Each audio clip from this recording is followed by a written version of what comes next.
But hello and welcome everyone.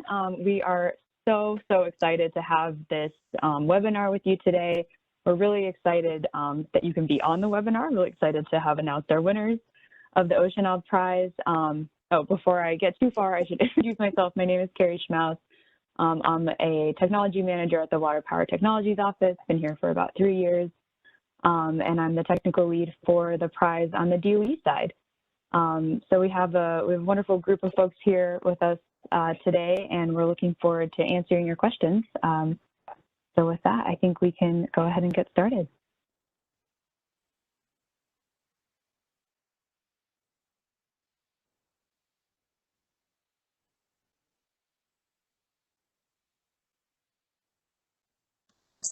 Carrie, I do want to give our sponsors and our partners an opportunity to quickly introduce themselves before we start taking questions too. Yeah, absolutely. Thanks, Jenny. Yeah, why don't we, let's see, do we have a volunteer to go first to introduce themselves?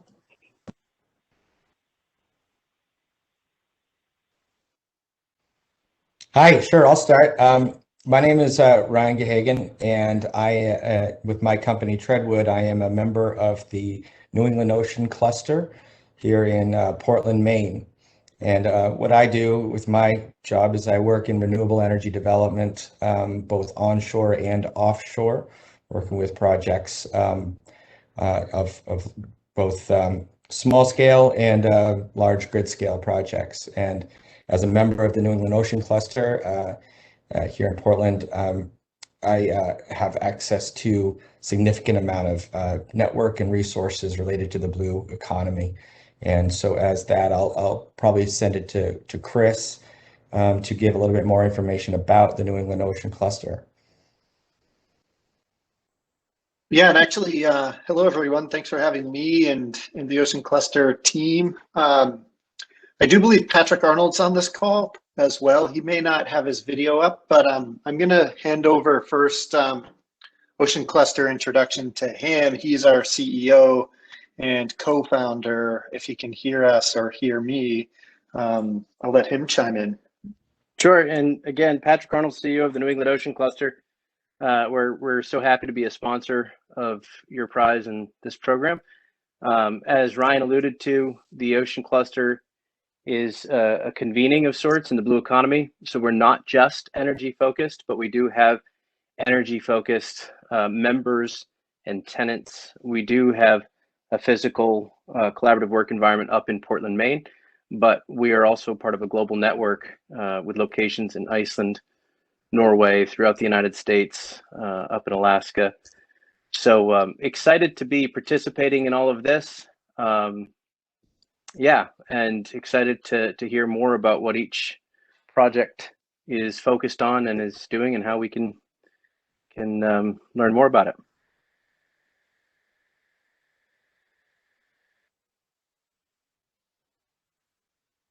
All right, thank you so much.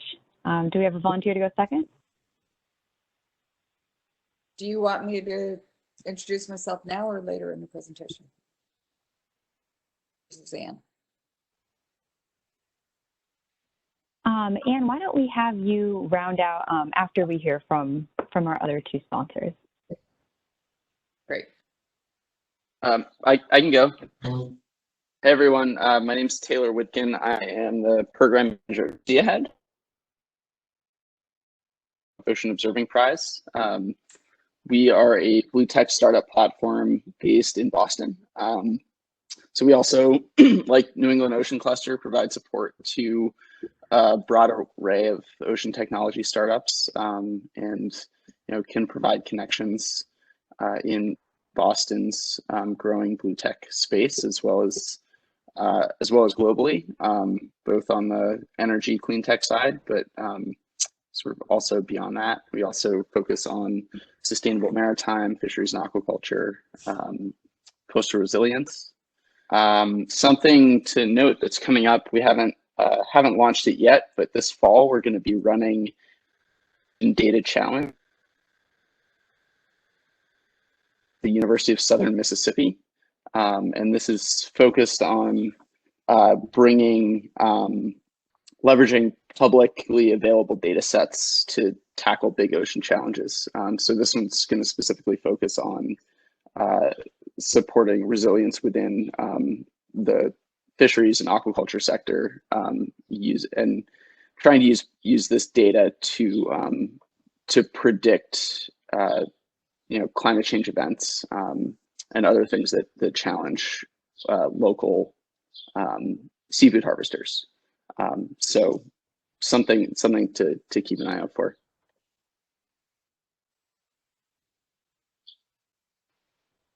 Wonderful, thank you. And I misspoke, we do have our third sponsor, but they actually were not able to join today, but the name is DSA Ocean.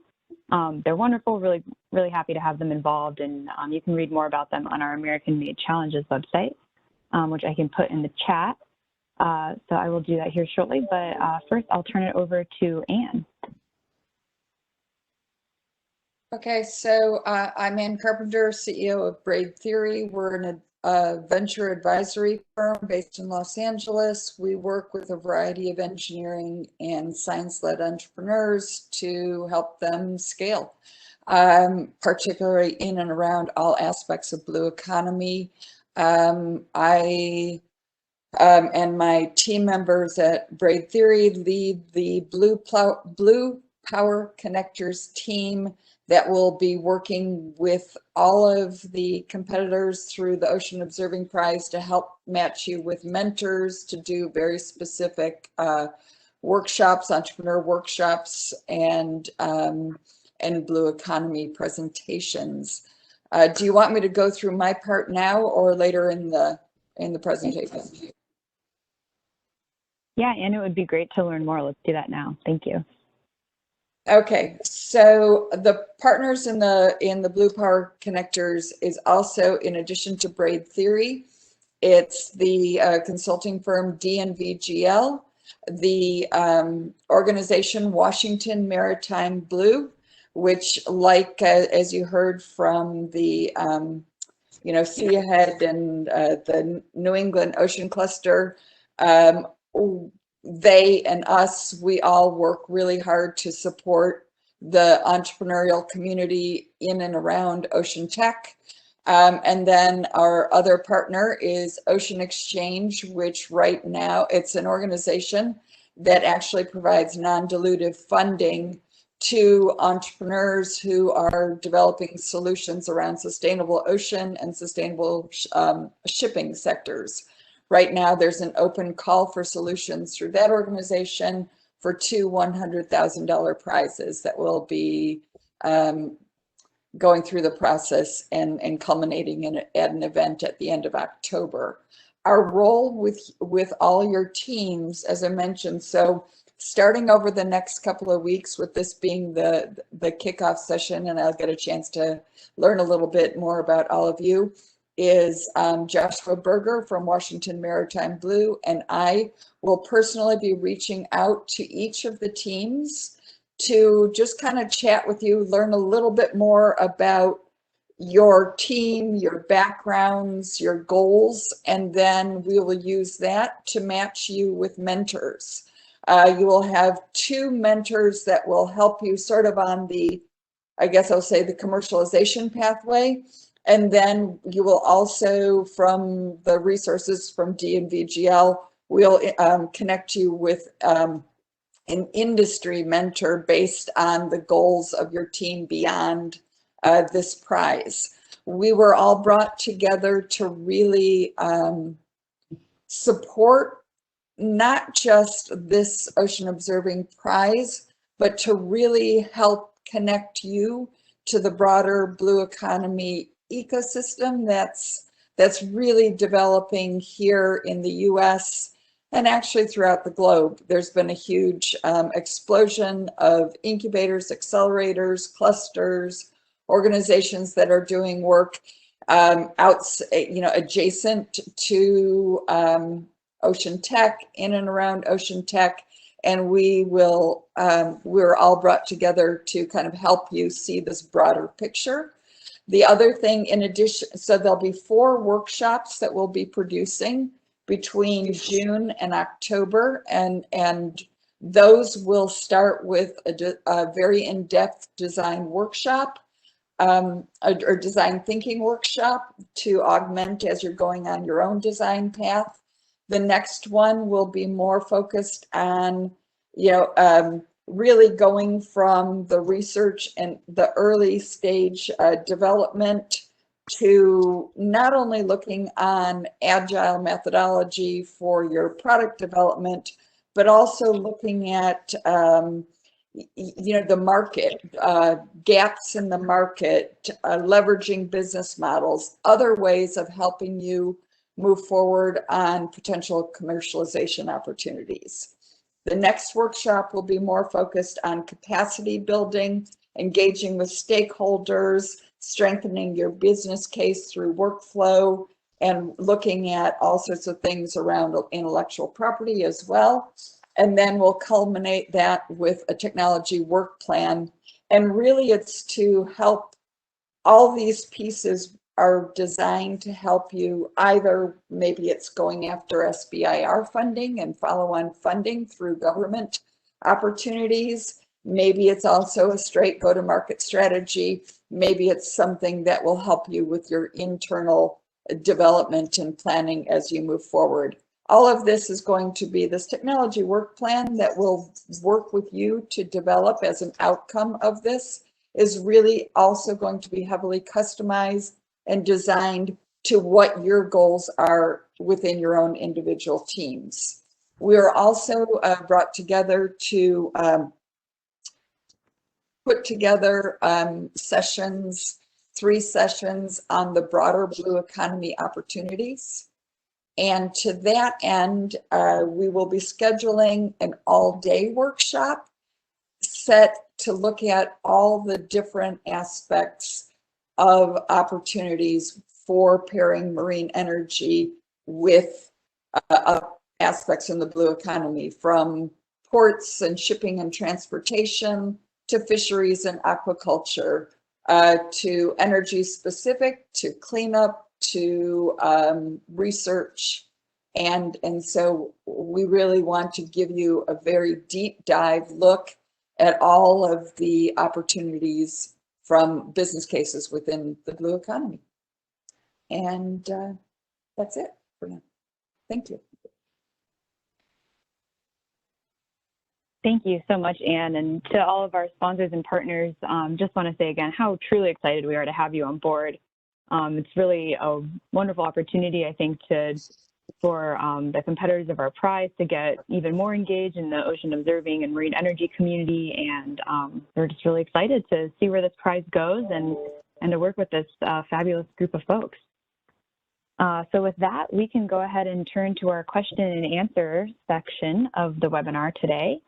And so how this will work is you can submit questions either via the chat by selecting send to all panelists, and then we can answer them live.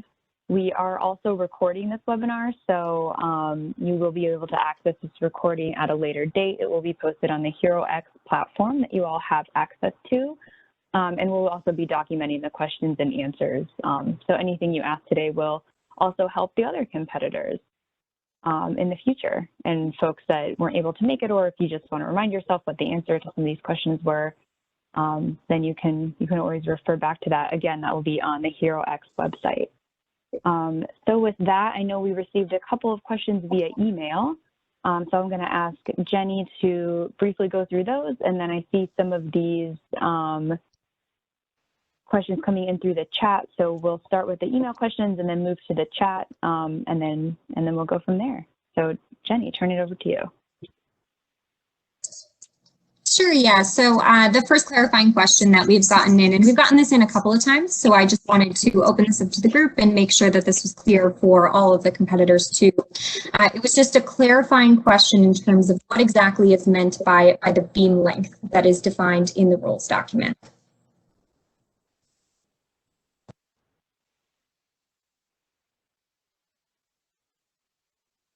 Maybe we could ask Rob to address the beam length question. Rob, do you mind answering that?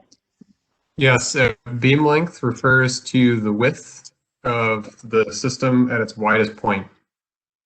It's the system in its state where it would have to fit through a doorway. So it's the widest point of your system.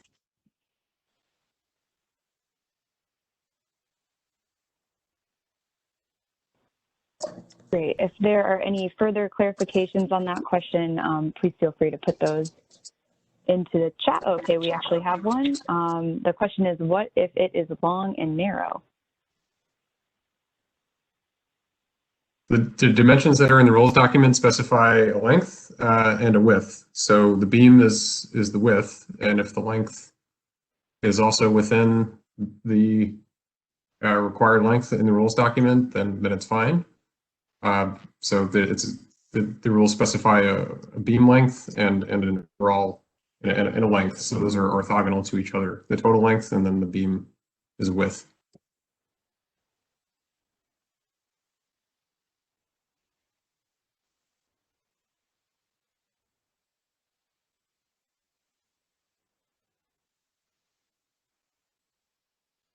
Okay, we have a note here, just keeping up to date with this. It says it doesn't mention a length. I believe all the necessary dimensions are in the rules document, including the length. Is that correct?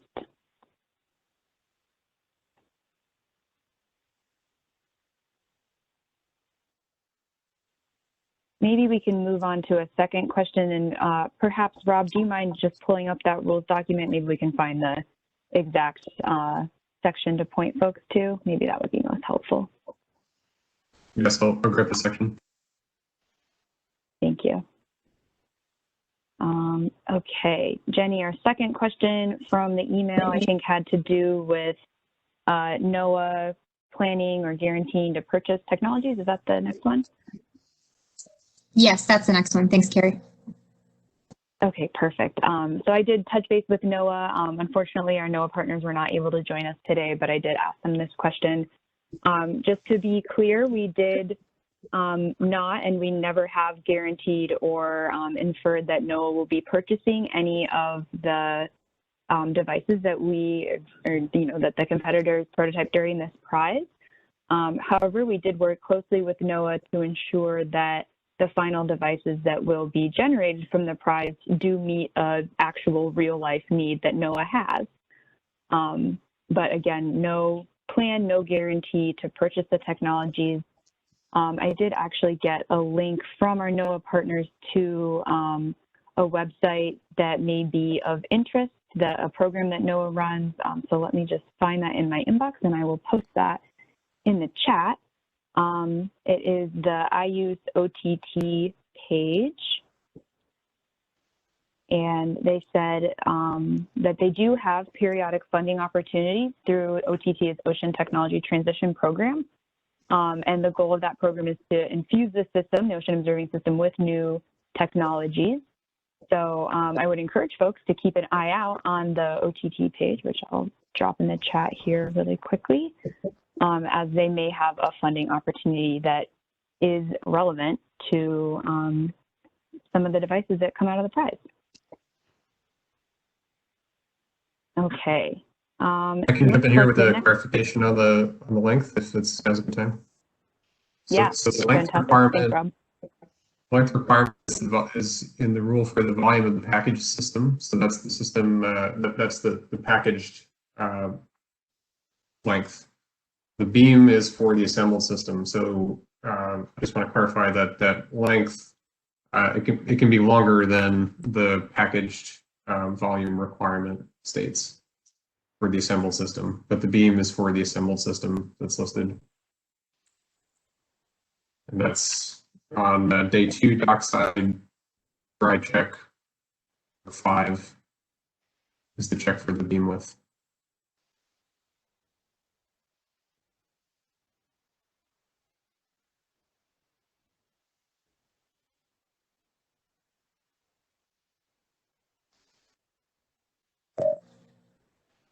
Thanks, Rob. If anyone else has any additional questions in reference to, oh, here we go. There is another another request that we just got in that's clarifying this. So if it's an AUV, can it be as long as 170 centimeters?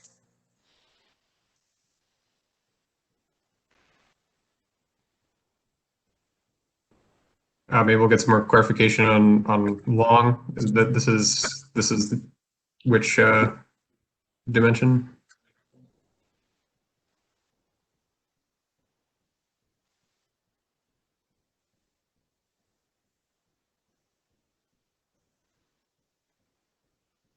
Maybe for ease, because we have the competitor that has the questions there, maybe you just want to unmute yourself and have a quick conversation. Or raise your hand and Derek can unmute you.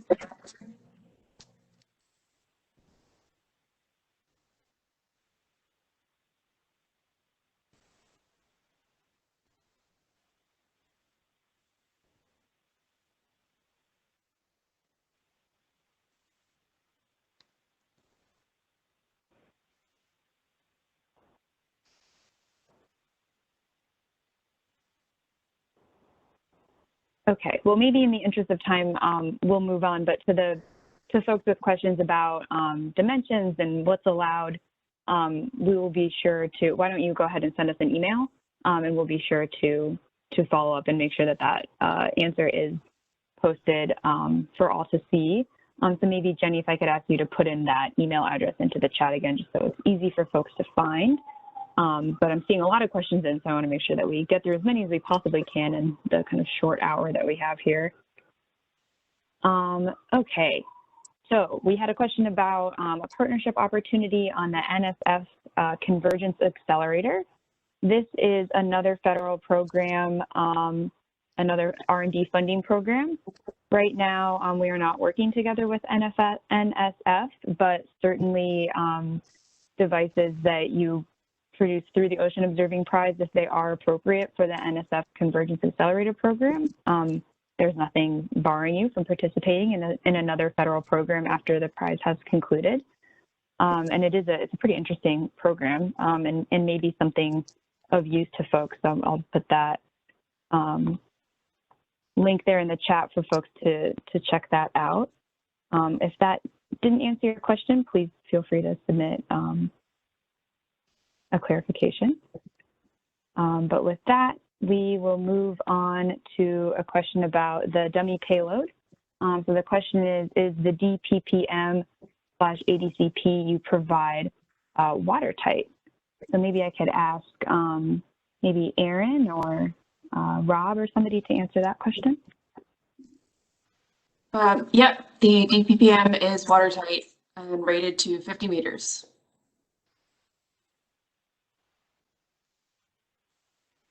Wonderful, thanks, Aaron. Okay, and the NEPA questionnaire asks for a dimension of each component. Does that mean the dimensions of each body or of each component? So that is just to understand how big each part of your system is. So if you have multi-bodies, then yes, the dimension for each of those. Not for each, okay, I think I understand the question. We don't need to know each component as in each piece of the device. It's once the device is fully built, you know, what are the dimensions of that? And then if you have a two-body system, then we would want the dimensions for each body of the system.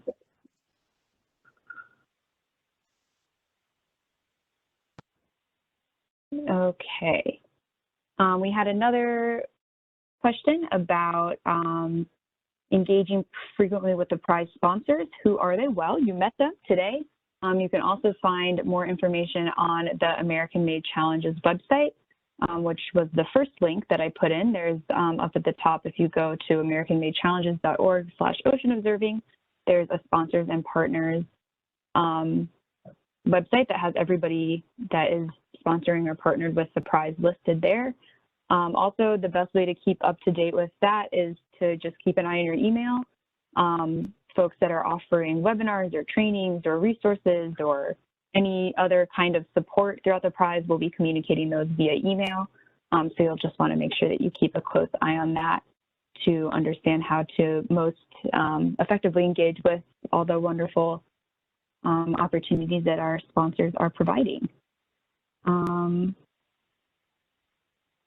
Okay, another question that maybe I can ask some of our sponsors and partners to start to answer really quickly is, can they reach out for feedback on their design? And then how do they really get in touch?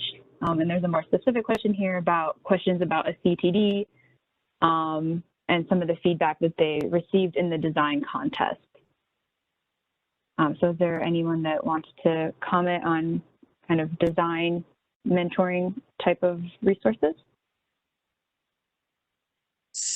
So just as far as what our team was contracted to do was not specifically to be focused on an individual technical design, though through our partners at DNVGL, we do have some deep technical resources. So what we will do as part of the interview process is really kind of see where there might be some intersection and needs from the like an industry viewpoint of the design rather than the technical design, and support in that way. And of course, like I said, we'll be reaching out to each of you individually, and you will have my email and contact, and I will be sort of the top level person to go through. So we'll try to sort connecting you to whatever resources you need, either within the prize, within the sponsors, or elsewhere.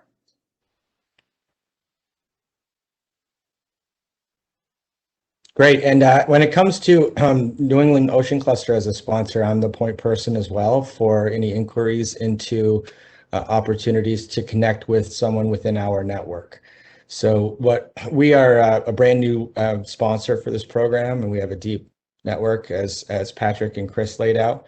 So I'll be the point person for any specific competitors who are trying to get connected to additional network resources. And so my information will be provided, and we'll take it from there.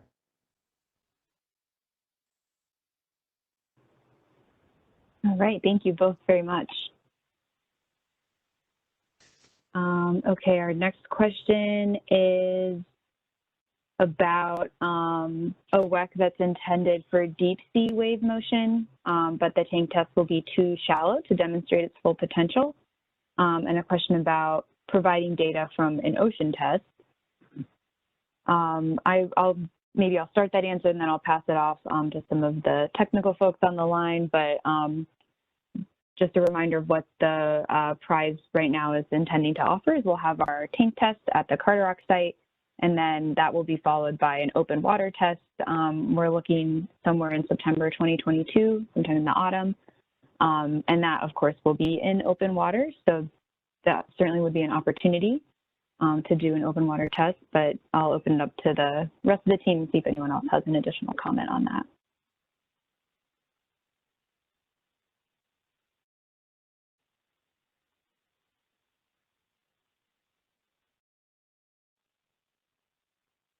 Hi there, this is Ben Meyer, one of the organizers from NREL. So the way that this prize competition, this specific one, was conceived, there are 3 contests, and each of them is discretely testing increasing complexity. And the tank tests are going to be limited to data that can be gathered in that tank. And the passage on to the open water test is going to be predicated on the performance based off of that data. From the tank test. We can't, the way that the prize is structured, we can't bring in external ocean data without biasing the results.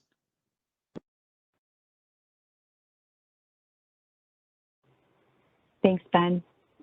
And maybe while we've got you on the line, another question I think for you, it says some scores are pass-fail, pass-fail, so 0 or 1. Are these 1 strike, you're out, or are they 1 point for passing? Do you mind commenting on that? Yeah, sure. They're 1 point for passing. And a quick note on this, the scores from the reviewers, they're noting different capabilities and performance in different areas, and there's different ways that they're scored, like this pass-fail, or there's 1, 2, 3 for performance.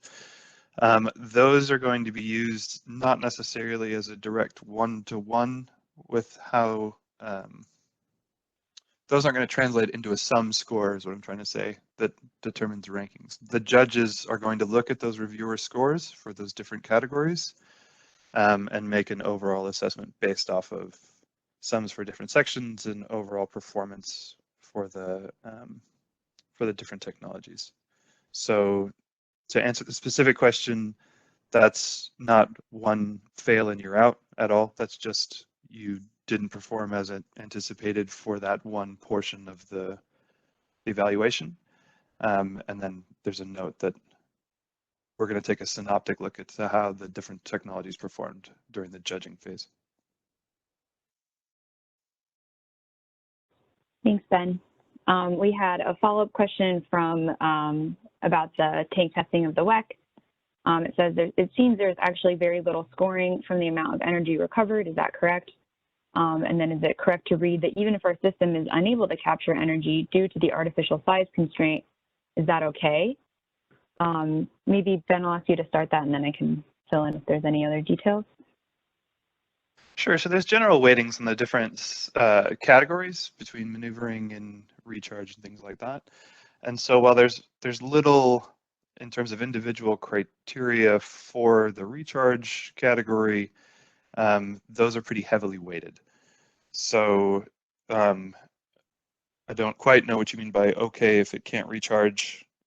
We are expecting all of these devices, part of this prize is really that these devices are able to recharge in the tank and in the open ocean eventually if they get to that stage. And so we would be weighting performance during the tank tests. We'd be weighting the recharge performance heavily and expecting scores to be somewhat proportional to how well they do in the tank environment for wave recharge. Thanks, Ben. This is a hot topic. We have another follow-up question. The question is to tell us more about the weight of the tank tests on energy production relative to the other scoring criteria. Of course, that is best found in the rules document, but maybe Ben, if you want to just give kind of a quick overview of the philosophy we had on the different weights. Do you mind bringing up is there a way to share a screen and just show that table?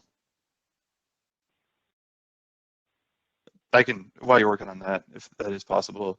Yeah, this is sponsored by the Water Power Technology Office. The focus here is on being able to extend mission duration, extend spatial and temporal coverage, and potentially extend the sensor suite for NOAA's understanding of hurricane intensity and tracking, providing data for their models so they can better predict where hurricanes go and how strong they're going to be. And so recharge is really the focus here.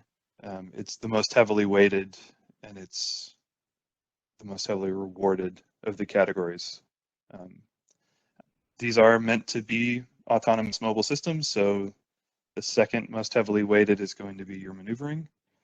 And then there are other categories for safety and general deployability that are based off of the constraints that we got from NOAA, how often it needs to report home, how easy it needs to be to deploy at the deployment locations and pick back up, how easy it needs to be to ship, things like that that are in the remaining two categories and are less weighted than those first two.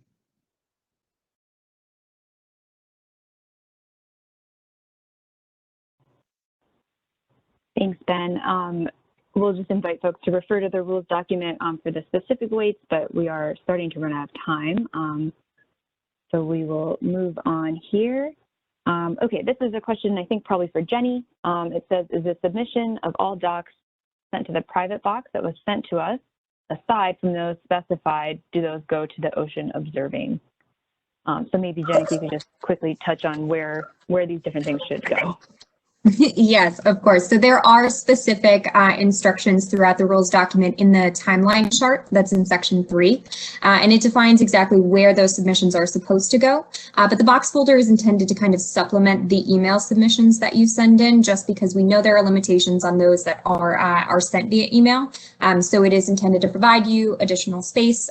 There's a video that needs to be submitted as well, and that's definitely going to be too large to send us via email. So we just want to make sure there's another place that is private for you to be able to send in those materials. And then if you have specific questions on making sure something was submitted or confirming receipt or confirming that something was submitted correctly into the box folder, just send me an email to that oceanobserving@nrel email address, and I can confirm.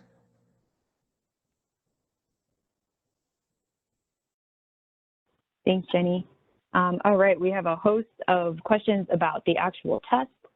So I will just read them off, and then I'll invite folks from the technical team to just pop in when they've got an answer. So the first one is, please confirm if telemetry is not allowed during underwater maneuvering. If so, how are waypoints programmed in when at the surface? And this applies to a fully submerged vehicle.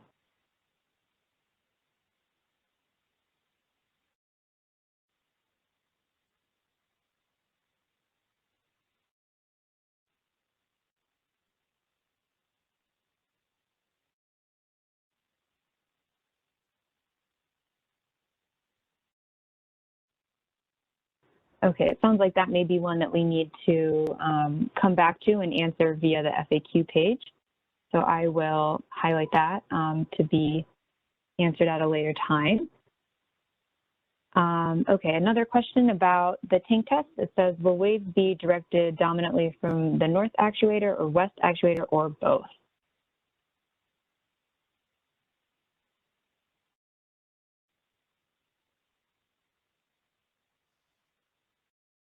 I don't believe this is Ben again. I don't believe that's been decided yet.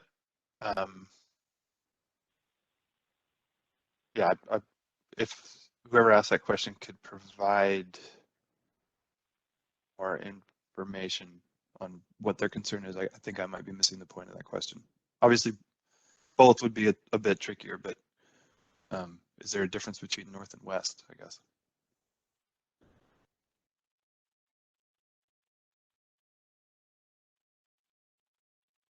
Okay, and then we have, I know this is testing the memory of the folks that wrote the rules document, but the wave states that are noted in section 3.5.2, are those randomly combined or changed up or executed sequentially?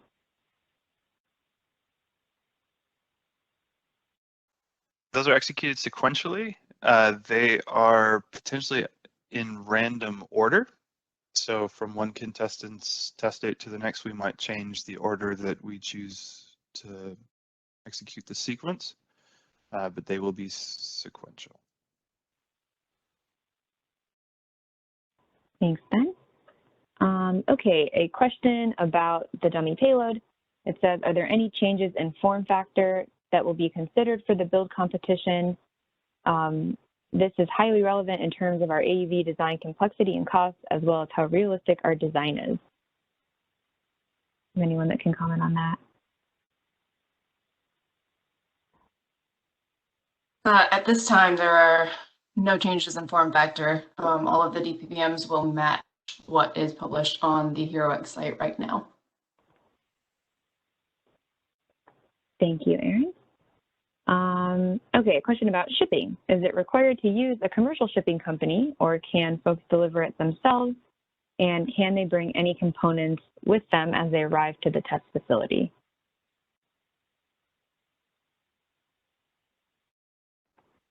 So that is a fantastic question, and we aren't prepared to answer that on this. We hadn't anticipated that anyone would want to deliver themselves.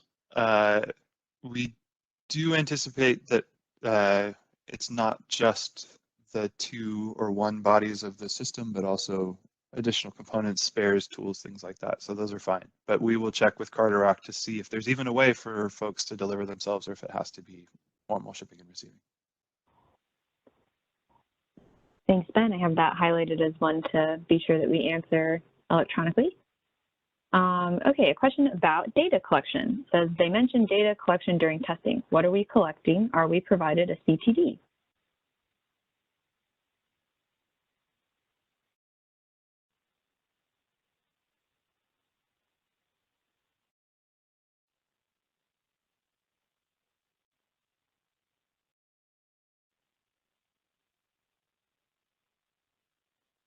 The Ctd data collection is a requirement, and that is something that will not be provided to competitors, so that has to be provided, that has to be part of your system.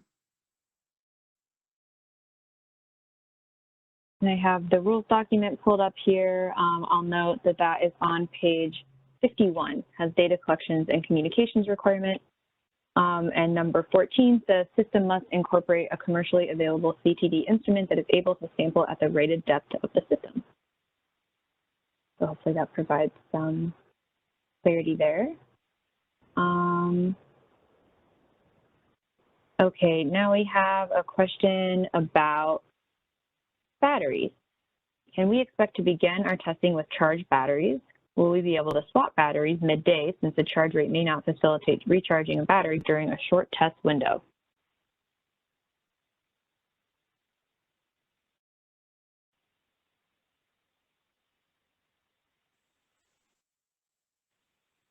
Yeah, we may have to provide some additional clarifying pointers here, but yes, the system can start with a charged battery. Many of the tests will require the battery before the charging portion. And the way that the charging portion is structured is we're looking for power generated. So we're not necessarily going to the competitors will not need to fully charge or significantly charge their battery to continue testing once that portion of the competition is concluded. Thank you, Rob. A question about GPS. Says the rule stated GPS cannot be relied upon for navigation in the test tank as the sole means of navigation. What other means would be suggested that have worked in the past?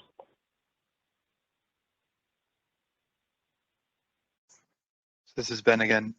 So the constraint around GPS is really because this is a covered facility with a lot of steel above, and the GPS signal inside the mass basin really isn't good and can't be guaranteed as a way to navigate. I think we're actually forbidden from providing technical guidance on your design, but I will say that there are a number of other ways that you can navigate without access to GPS. And this is something that these systems are going to have to do because GPS doesn't penetrate very far into the water anyway. So I'll leave it with that. Thanks, Ben.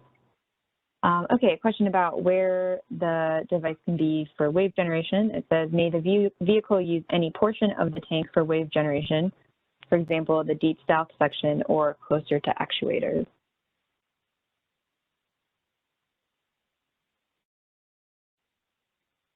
So we will be putting all of the vehicles, all of the bodies in the same place to recharge, and that's going to be something that the organizers and the facility set.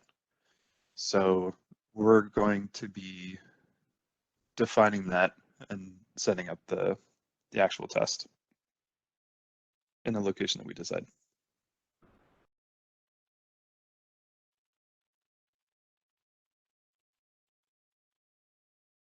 Thanks, Ben.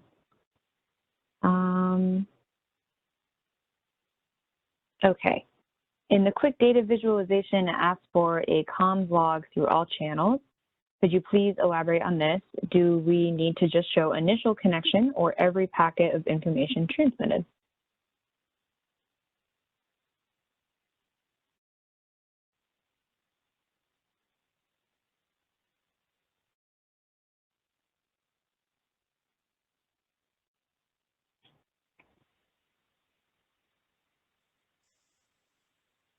Yep, this is one that we'll provide a written answer to this one. This is one we'll think about a little bit.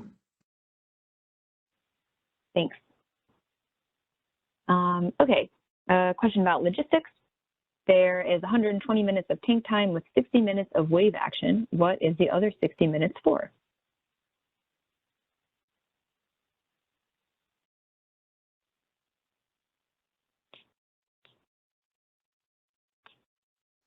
We're anticipating having to set up and take down the test section and getting the vehicles prepped and in position and operating. So that's an estimate for how much time the paddles will actually be working and the wave climate will be available for harvesting.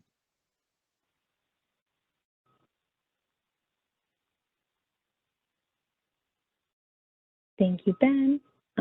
Okay, I'm acknowledging that we received a question about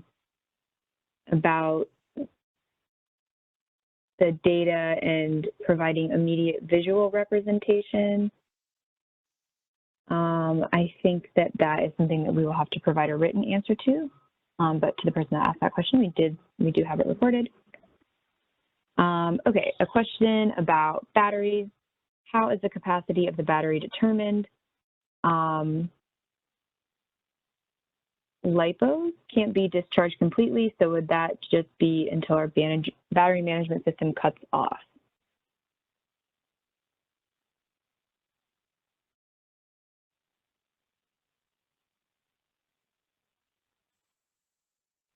The battery capacity that we're looking for should be the nameplate capacity of the battery.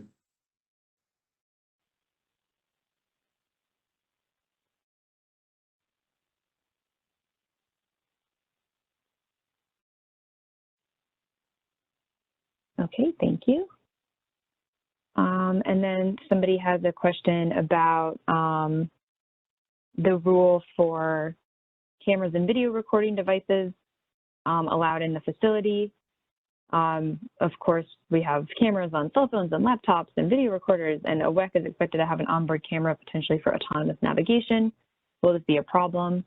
That's something that we'll have to get more information on from the facility. It is a Navy facility, so they do have rules about what can and can't be there because there's national security implications in any Navy facility, but we will be sure to provide guidance. And I've been there, and you just can't take photos of things, but I was allowed to have my cell phone in my bag.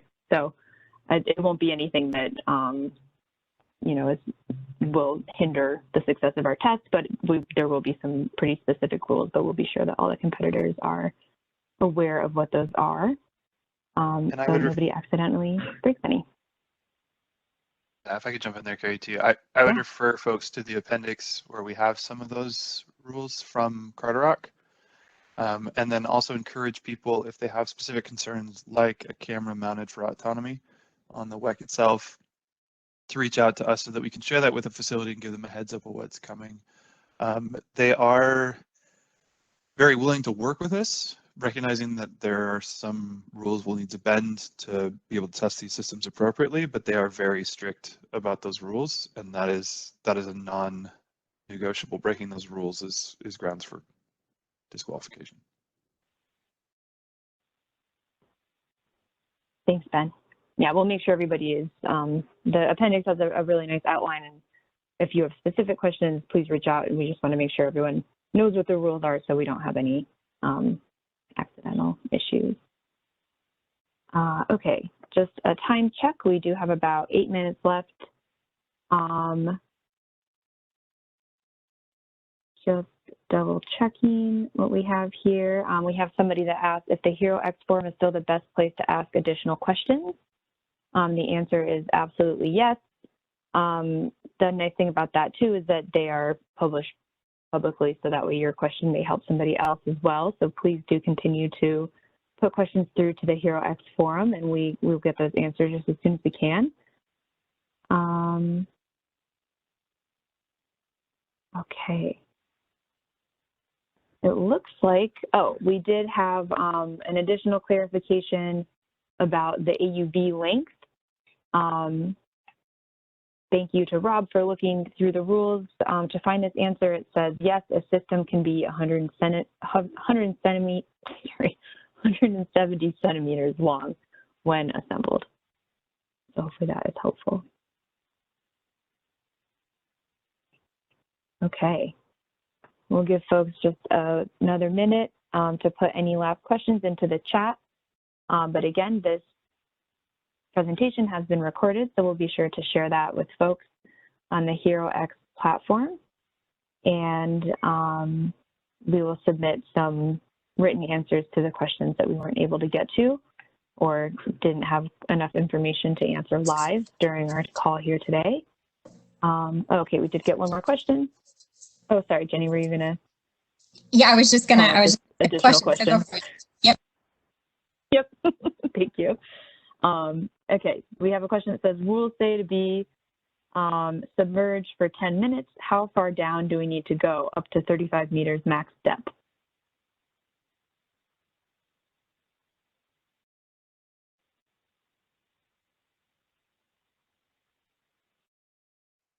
So I'm taking a guess here and saying that that is the wet check portion.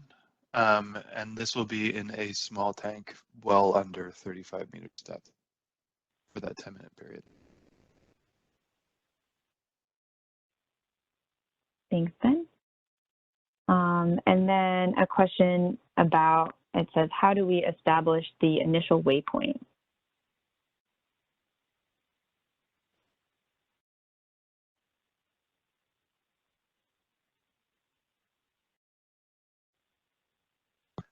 There's not a ton of information in that question for what they want to do with the waypoint or what, well, I think I'm missing enough context. So Mark, if you could share some more of what we were asking there, maybe we could help you.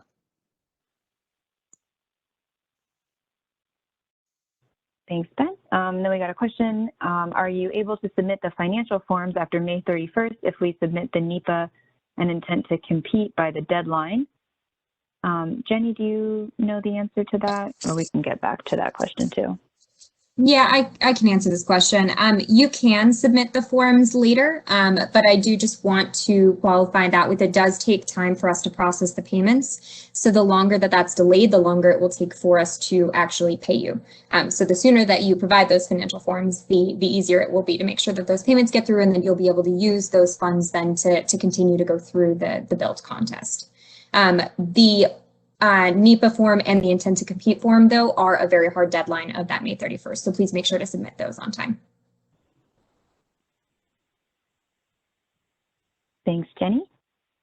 Okay, a couple more questions about the waypoint. The first one is, are we set at a particular position to begin with? And then a similar question, are all the waypoints underwater?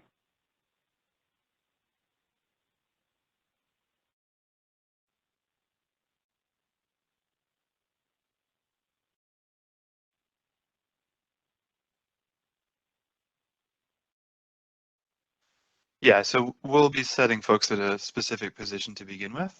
I'm guessing this is for the maneuvering mission section of the tank testing. They will be set at a specific position to begin with, and we'll share that with competitors so that they understand where they are and where they need to be headed. Hopefully that answers the question. Thanks, Ben. And then to the question of underwater waypoints, are they all underwater? I think as we were envisioning them, yes, although I'm going to reserve the right to change my mind about that. A significant portion of them will be underwater. All right, there you go, significant portion. Okay, and then we still have some confusion about the max length. Mark, are you able to unmute yourself so we can just have a conversation? That might be fastest way to resolve the question. If you want to raise your hand with that little button of the hand. Where's it at? And then there, well, here it is. We hear you, I think. Okay, hi, I'm sorry, guys. Is it just the maximum length on that container? It's really an important number for our sub. Yeah, so there's a maximum length for the dimension of the shipping container. So okay, that's all. Yeah, I get it. I didn't know if that was the limit. Yeah, so if you have multiple sections inside that fit in that length, and you put them together later, it can be longer than that shipping container length. But the beam is set. The beam is set based on how wide the doors in the facility are. Yep, that's all I needed to know. Yeah, because it's such an important design parameter for us. But yeah, I'll type up some other questions later too. The question on the waypoint was, are we given coordinates when we release this device in the pool, so we know how to get to the next waypoint? But Yeah, we'll be trying to give you enough information with that first waypoint so that you understand where you are and where you need to Yeah, navigate okay. to. And I'm just hesitating to answer that because coordinates, I think a lot of people are going to interpret that to mean GPS, and I want to emphasize that GPS is not going to be available. Yeah, yeah, we're just trying to.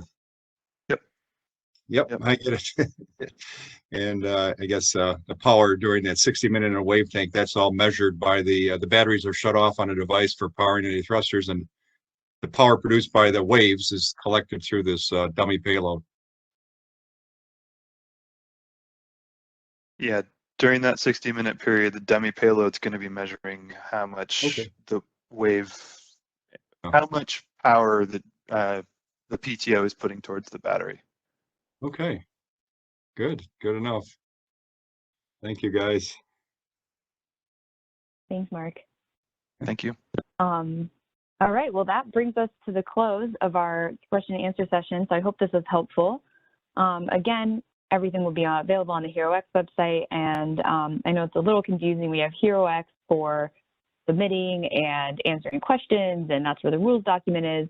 But the American Made Challenges site is where you can find information about the prizes and sponsors, or sponsors and partners. So please be sure to check that out as well, and make sure you take full advantage of all of our wonderful sponsors and partners for this prize. With that, we can go ahead and close, and I just want to say a big thank you to the technical team and all the folks that called in to answer these very detailed questions, excellent questions, and then thank you to our competitors for joining us. We're really looking forward to seeing what comes out of the prize. And then finally, thank you again to our sponsors and partners. We really appreciate you being here, and we're really excited to move forward with this group. So with that, we can close out. Thank you, everyone. Thank you.